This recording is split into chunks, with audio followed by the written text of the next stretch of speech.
Les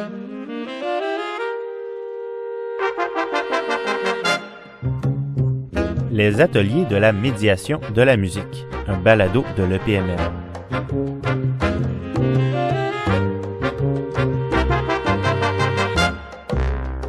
Bienvenue à ce troisième balado de l'étude partenariale sur la médiation de la musique. L'EPMM est une équipe qui rassemble des médiateurs et médiatrices de la musique, des chercheurs, des professeurs et des étudiants et étudiantes universitaires et du collégial dans le but de comprendre les conditions de formation et d'exercice du métier de médiateur de la musique.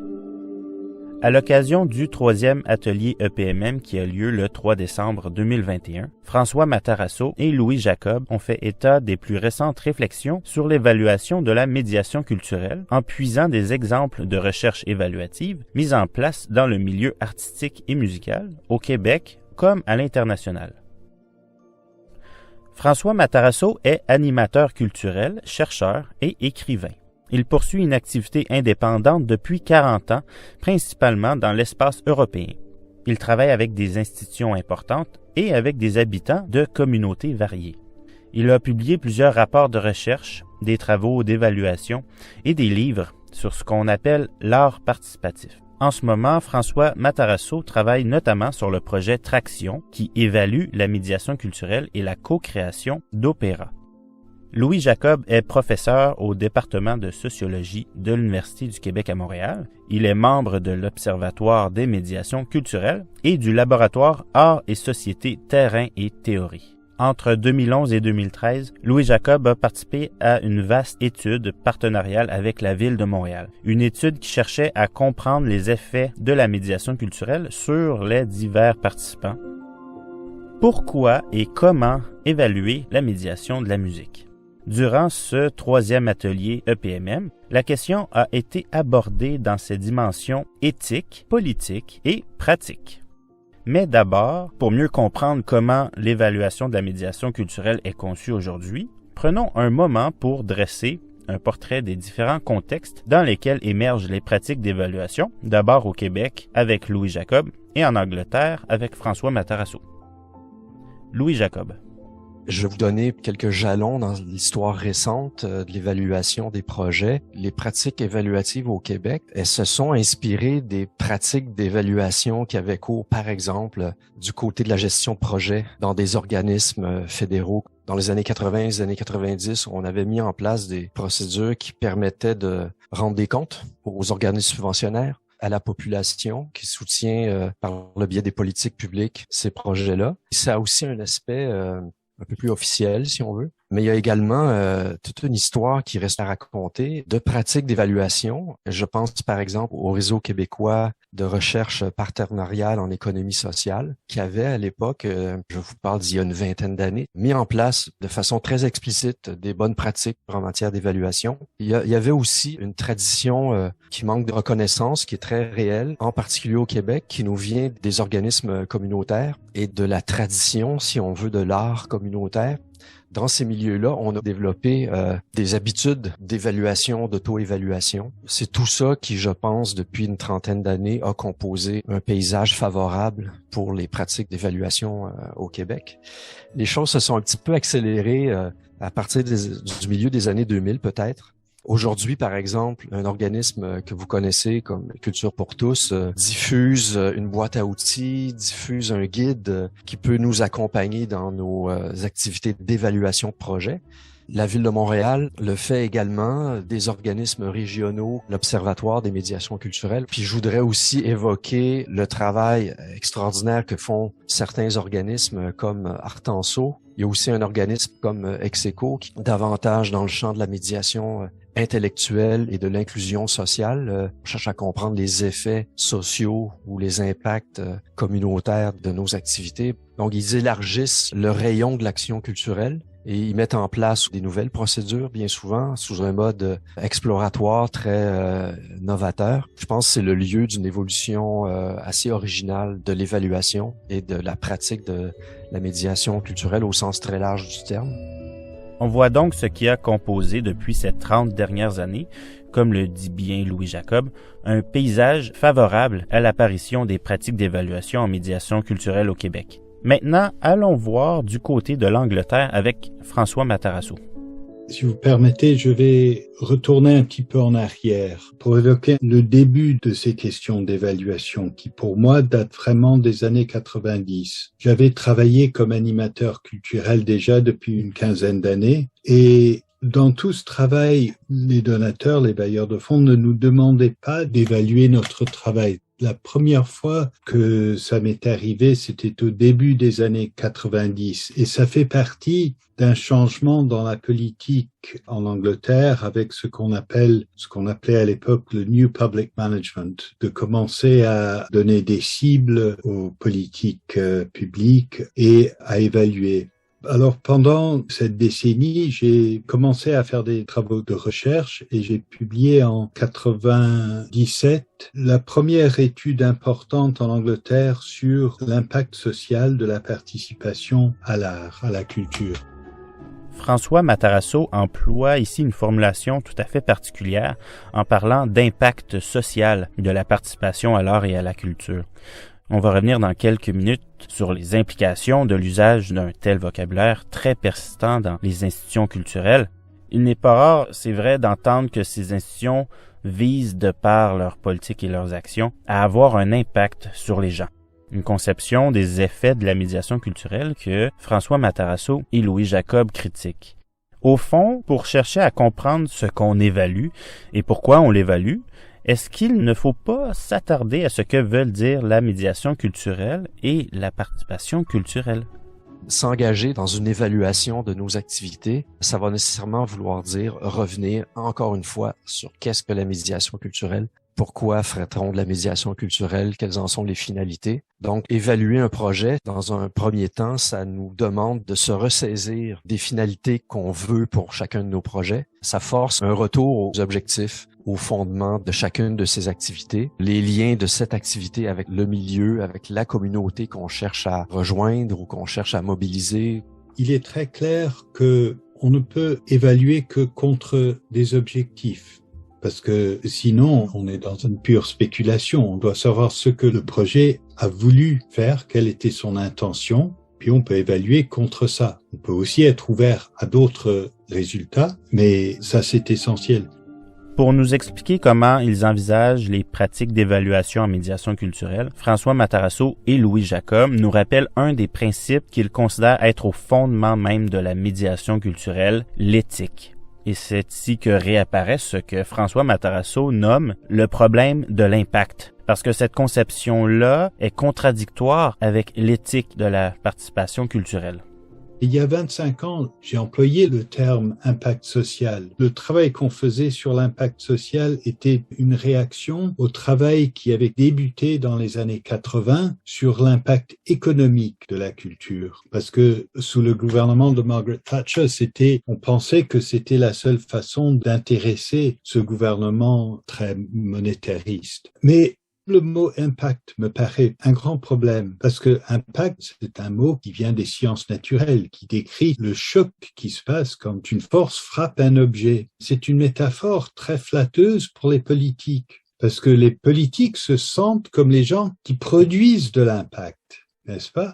Alors, on conçoit la population comme quelque chose de tout à fait passif qui subit la transformation de la politique qu'on poursuit. Inviter les gens à participer à la culture pour avoir des effets sur eux. Mais en fait, ce n'est pas légitime d'essayer de produire un effet chez quelqu'un d'autre sans leur consentement et leur compréhension de ce qui se passe. Cette idée, je crois, a été complètement oubliée. Et une grande partie de la politique culturelle de quartier en Angleterre et dans d'autres pays, il y a une présomption que la raison pour laquelle on travaille avec ce que j'appelle des artistes non professionnels, mais qu'on nomme souvent des participants ou des habitants ou des gens ordinaires, que la raison pour laquelle on travaille avec eux, c'est pour s'adresser à des problèmes sociaux, mais sans jamais vraiment communiquer ça aux personnes qu'on invite à participer. C'est ça qui est le problème fondamental.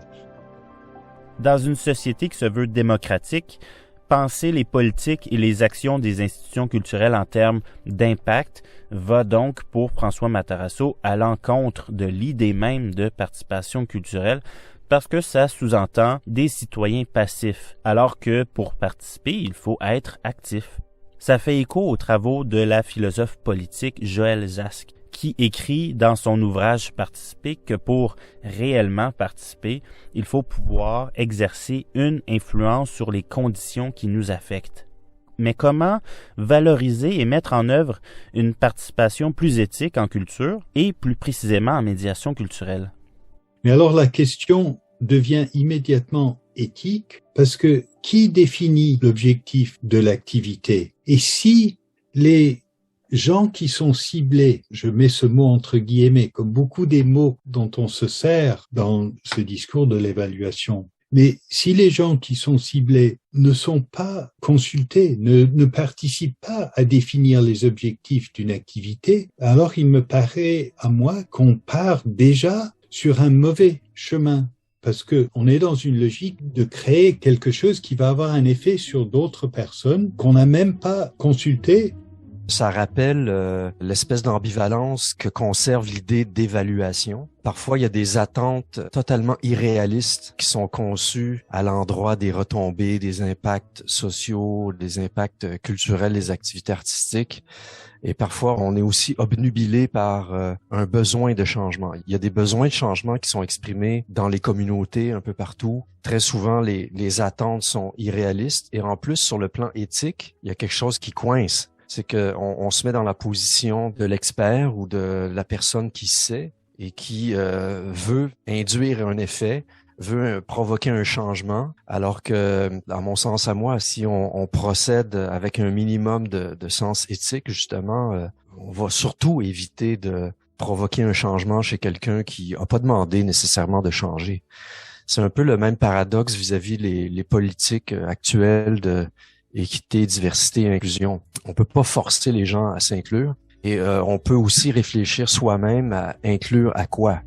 À quoi on invite tous ces gens à participer?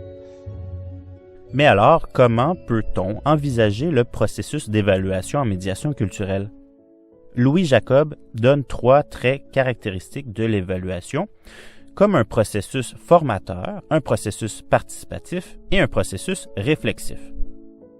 Ce sont des processus qui sont profondément formateurs. Donc, il ne s'agit pas ici de mesurer des performances financières ou de quelque autre ordre que ce soit. Il s'agit avant tout de convier les participants, tous les intervenants, à participer à une activité formatrice pour eux-mêmes d'abord. En général, dans les réseaux culturels et artistiques, on travaille avec de petites équipes, avec des gens qui ont énormément de courage et d'énergie, mais qui portent beaucoup de choses sur leurs épaules. On a constaté que l'évaluation se fait rarement de façon très systématique parce que justement, il y a un manque de ressources, un manque de temps, ça apparaît comme une charge en plus. Par contre, maintenant, avec les guides, avec les outils, avec les ressources qu'on accumule depuis quelques années, ça devrait devenir plus usuel, habituel, même au sein de petites équipes, de petits organismes comme dans les gros. Et ça permet de consolider les bonnes pratiques au sein de l'organisation ou au sein de l'institution. Ça permet d'assurer une certaine continuité d'une activité à l'autre. Ça permet de faire que tout ne se perd pas lorsque un des projets se termine. Ça permet de transmettre quelque chose. C'est aussi un ensemble de processus qui se veut participatif. Donc, il ne s'agit pas de voir débarquer un expert qui vient observer, prendre des notes sur ce qui se passe sur le terrain. C'est pas du tout comme ça que je conçois l'évaluation. C'est vraiment l'occasion d'appeler à participer toutes les parties prenantes de l'activité artistique. Il existe des principes pour guider l'évaluation et un de ceux-là dit que il n'y a pas de recette, il n'y a pas de méthode absolue. Donc, il est important, dès les premières discussions entre les diverses parties prenantes, il est important d'essayer de trouver quels sont nos ancrages réels, nos ancrages pratiques dans les milieux, qui fait quoi, à qui on s'adresse. Il faut assumer pleinement toutes les dimensions de ces questions-là très tôt. Il y a des artistes, des agents culturels, des médiatrices, des médiateurs qui travaillent étroitement avec leur communauté, je les mets au pluriel. Ça nous assure que des voix, des attentes, des préoccupations qui sont pas nécessairement celles des artistes, des interprètes, des agents culturels, on leur donne des occasions de se faire entendre. Donc, il y a une dimension participative très forte et puis une dimension réflexive. Puis cette réflexion, elle concerne autant les bienfaits immédiats qu'on peut retirer d'une expérience musicale, l'écoute musicale par exemple, même si parfois on a de la difficulté à mettre la main sur les preuves, des données absolument probantes.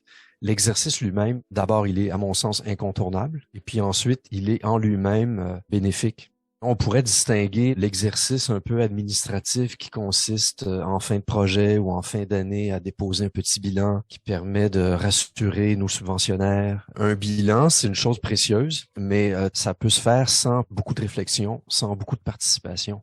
Alors qu'une évaluation, il est absolument essentiel non seulement de consulter, non seulement de faire des petits sondages, non seulement de rassembler des données sur le taux de fréquentation ou le nombre de participants. Ça va demander de faire circuler la parole, multiplier les points de vue pour vraiment recueillir tous les effets, non pas seulement ceux qui pourraient être rendus par quelques indicateurs quantitatifs. Ces données-là, ces informations, elles n'ont, pour ainsi dire, aucun sens si elles sont pas balisées, orientées par un travail de réflexion. Je pense que ça n'aurait aucun sens de faire une évaluation qui ne serait utile que pour les élus ou pour les organismes subventionnaires. Dans la réalité qui est infiniment riche et variée, il ne s'agit pas de s'attendre à ce que tous et toutes participent à la culture de la même manière. Les formes et les degrés de la participation vont nécessairement varier. Mais une chose est certaine pour François Matarazzo, elles vont varier non pas autour de la distinction artiste public, mais autour de la distinction artiste professionnel et artiste non professionnel. Toute expérience artistique, il y a deux acteurs dans cette expérience. Il y a le créateur et ce que moi j'appelle quelquefois le recréateur, c'est-à-dire pas l'artiste et le public, mais le créateur et le recréateur. Si je lis un roman, je suis engagé dans un acte d'imagination, de recréation. Si je ne fais pas cet effort, je ne tire rien du roman. C'est pareil que ce soit de la musique, parce que l'autre est toujours un acteur dans ce rapport. Ce rapport entre un artiste professionnel qui a une formation, qui a des connaissances, qui a des repères, et un artiste non professionnel qui n'a pas ces choses, mais qui a d'autres atouts qui sont importants, comme une autre forme d'imagination, qui ne pense pas savoir déjà comment les choses devraient être faites. Évaluer, ça ne consiste donc pas seulement à saisir les effets qu'une médiation culturelle aura suscité chez des non-professionnels, les gens ciblés entre guillemets, mais chez toutes les personnes ayant participé à la mise en place du projet, les artistes professionnels, les médiateurs, les médiatrices, les responsables des organismes culturels, les bailleurs de fonds, et qui, parce qu'ils ont un important rôle à jouer dans tout ce processus-là, doivent aussi réfléchir à leurs propres pratiques et se poser la question « Sur quoi ai-je le contrôle ?» Je pense qu'une évaluation qui se veut réflexive, qui se veut formatrice, forcément, elle va chercher à embrasser tout le monde. Et ça veut dire que chacun de ce tout le monde-là va devoir bouger un peu parce que l'artiste va devoir accepter qu'il sera question de un peu de création, mais pas que de création. Et puis les bailleurs de fonds vont devoir accepter qu'on puisse parler de plaisir, par exemple, d'expérience esthétique. On a le droit de le faire. Parce que c'est ça qui nous amène vers la musique, par exemple. Il y a tout un travail de sollicitation, de sensibilisation qui doit constamment être fait vis-à-vis les acteurs politiques, par exemple, vis-à-vis les subventionnaires. Pour moi, une des questions importantes, c'est d'éduquer les bailleurs de fonds, les décideurs, de mieux comprendre pourquoi ils font ce travail. Si on ne comprend pas comment ce travail existe et comment on peut le faire, on n'obtiendra même pas les résultats qu'on cherche de toute façon. La plupart des évaluations que je vois correspondent très mal à la réalité des projets qu'ils décrivent. Mais avant tout, je pense que c'est les participantes, c'est les artistes, les médiatrices, les médiateurs qui vont en sentir les premiers, les bienfaits, les bénéfices. J'ai pas l'expérience d'un processus d'évaluation où on aurait créé plus de tort que de bien. À partir du portrait de ce qui a composé un paysage favorable à l'apparition des pratiques d'évaluation en médiation culturelle, jusqu'aux traits caractéristiques de l'évaluation en passant par le problème de l'impact, on comprend mieux comment évaluer la médiation culturelle et pourquoi il est important de le faire. Le PMM a également réalisé un compte-rendu écrit des discussions qui ont lieu entre les participants pendant l'atelier. Ce document à visée pratique dresse entre autres la liste des questions à se poser avant de débuter l'évaluation et donne accès à une foule de ressources faciles à prendre en main pour débuter l'évaluation de projets de médiation de la musique. Merci d'avoir été à l'écoute. Au plaisir de vous retrouver lors du prochain épisode.